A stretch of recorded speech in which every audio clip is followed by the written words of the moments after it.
Welcome, welcome, welcome. It is 9:45. 9:55. Close. I was close. It's 9:55. Sunday, March 19th. I don't think this is going to be a very long live stream, but I really felt it was an important one. It was an important one to say. As you can tell by the beanie, it was cool today. We went from 80-degree days to a high of like 53 today. 50 doesn't sound so bad, especially if you're used to winter weather. And I think 3 or 4 weeks ago, if you told me 53, I'd be like, oh, just need a light jacket. But we had really warm days last week. We had boiling days where I felt bad for having the door open to keep the air circulating, right? Because of how hot it was. And then today it was cold. More than that, it was rainy. Not raining all day, but rainy. There'd be like times where it was raining, and then times where it was a mist, and then time where it was a mizzle, and then very, very frustrating. And so by the time I left for the day, hey Doc, yeah, I know, colder tomorrow, I know. Uh, by the time I left to go to work, by the time I was ready to open the store, I'm like, okay, it's not going to be a crazy day, which is great because I got a lot of things. We got our first whole week in almost a month back in order, and there was stuff that still needed to be cleaned up. There's stuff that really had gotten out of hand, and I was like, okay, it'd be rainy today, and I'll get it all done, and I did. We actually had a lot less browsers than we've had your average Sunday. So it worked out pretty well. Doc, I hope you stay for this because Bix comes up, the Brooklyn show that your kid just did, that you went to, just came up at the end of this. But it was not, though, an incredible. We actually had about 20% more sales. More people bought stuff than last Sunday. We didn't make as much as last Sunday because a lot of people were buying $2 worth of cards or 4 comic books from the back room that they brought their kid to find. But despite the weather being bad, people kept coming out, and I was like, you know what? I really think the way that we've reorganized the shop and the way things are done, um, it's kind of good. And it was really driven home. It was really driven home by my last 3 customers of the day. So let's tell a story about the last 3 customers of the day. So first, a little group came in at around 7:10, 7:15. And this group is what I would call um, modern eclectic. Okay, one of them had a beard in a dress. One of them had uh, like a, I don't remember what it was. It was a children's cartoon, a T-shirt with like a cardigan over it, like really classic people that come into at least my comic shop, uh, mid to late 20s, all talking. One of them went Junji Ito, was the third one, and they went and grabbed like 3 books right away, and were like, I'm gonna buy these. I'm getting these, and I was like, okay, you can look around the rest of the store first if you want. You want to look around the store or not? Literally, I don't know, Doc. I don't know who else is watching who knows the shop, but I'm standing here. Junji Ito's like right there. It's right across from my counter. There's literally hundreds of square feet of shop left to look at, and they're like grabbing these and saying, "I'll pay for these right now." I'm like, all right, and then one of them goes, "Oh, I'm looking for some Batman stuff. Do you have this Batman, that Batman?" Now I've been getting this all day because one of the things about people coming in and browsing in a comic shop is they're going to ask about Batman. That's just across the board. Batman gets asked about. So I said, yeah, we have this Batman. They have anything with Damian Wayne? Do you have a specific thing where there's Batcow? And I said, oh, well, I don't know. We have the Batcow story, but we have other Damian Wayne. Blah, blah, blah. Showed them stuff. So they were there for a while. Other people came, other people left. The one who bought the Junji Ito kept coming up with other things and buying them. I think they ended up buying about 3 or 4 different purchases over the course of their time there, which went until around 7:45. While they were getting ready to pay the Batman one, who had not purchased anything before then, they came back from the back and said, "Oh, it's so hard to choose which dollar Batman stuff I wanted, but I'm going to get this, and I hope the price is okay." Dozen issues of random Batman, a recent issue from the last 2 months, and like 2 years ago's issue that was $1 off, and the whole bundle was like it was 15 comics. I think it was 1990 something. So they were like, "Oh, good." While they're doing, a woman came in, and she's on a on a cane, and she's like walking slowly. I said, "Can I help you find anything?" She goes, "Oh, I think my husband's in here now." An older gentleman. These people were at least in their 60s. Older gentleman had come in already and just sort of like wandered in blithely while I was taking someone's stuff. He was like, so I didn't ask him if he needed anything. I figured he'd wander back out, and I'd ask him. She goes over to the kid stuff, right? The kids all age stuff, which is to my right, and she's just looking through, and I see her holding a bunch of Star Wars comics, and I'm like, oh, she's probably a Star Wars fan. Um, and she's just looking and she's taking stuff, and then he walks over to her. I said, "Oh, can I help?" You know, and she goes, "Oh no, my wife's here, fine." They go, and she hands him like a sheaf of comics. And he goes, "Okay," and he walks in, and I'm like, "All right, they're gonna ask him what these cost." Walks right past me.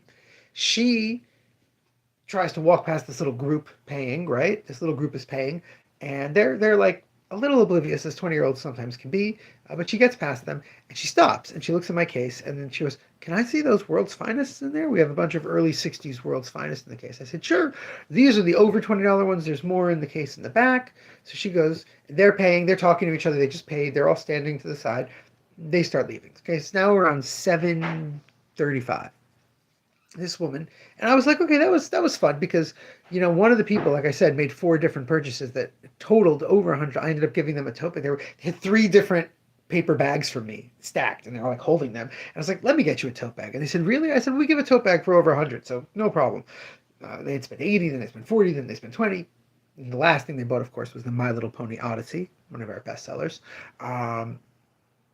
And this lady's looking through all the World's Finest, and I'm trying to say, yeah, she's just ignoring me, putting a few out, hands me back some. I said, "Would you like me to show you where the others are?" And she goes, "Oh, please." She doesn't have her cane. She just sort of comes behind me a little slowly. I slow down. I say, "Yeah, well, this woman traded in stuff, and it was all like 62, 63, and like three X-Men comics, but the rest were World's Finest." And she's like, "Oh," and I'm like, "Yeah.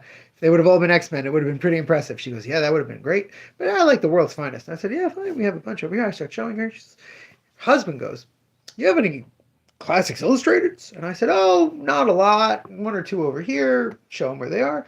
Go back up front. Some other people walk in, walk out. Then a group walks in, and these people could not have been older than the age of 17. I'm sorry. They couldn't have been younger than the age of 17, but they couldn't have been older than the age of like 22. And it's three, I would say, 5 feet or shorter women. And very like, I don't know, this is going to sound really bad, but very stereotypical, uh, fashionable Long Island, cool girl clothes. And they just sort of walk into the shop. They're looking at stuff for half a second and they're talking.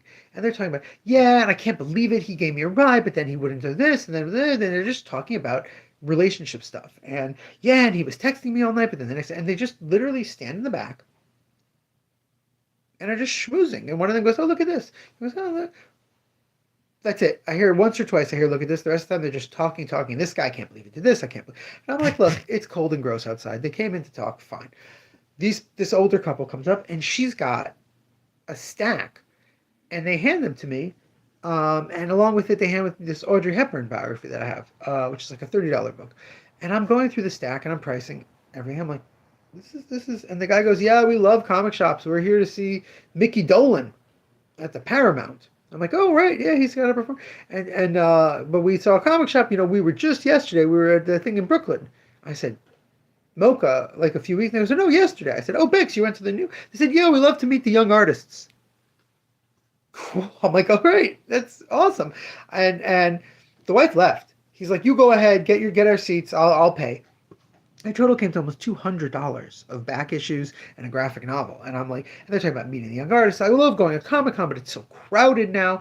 I said, "Oh, yeah, the only reason to go to Comic Con," I said, "It's too much. The only reason to go to Comic Con for me would be like Artist Alley." He goes, "Oh, my wife loves Artist Alley. She loves going there." And I'm like, these are some pretty cool people.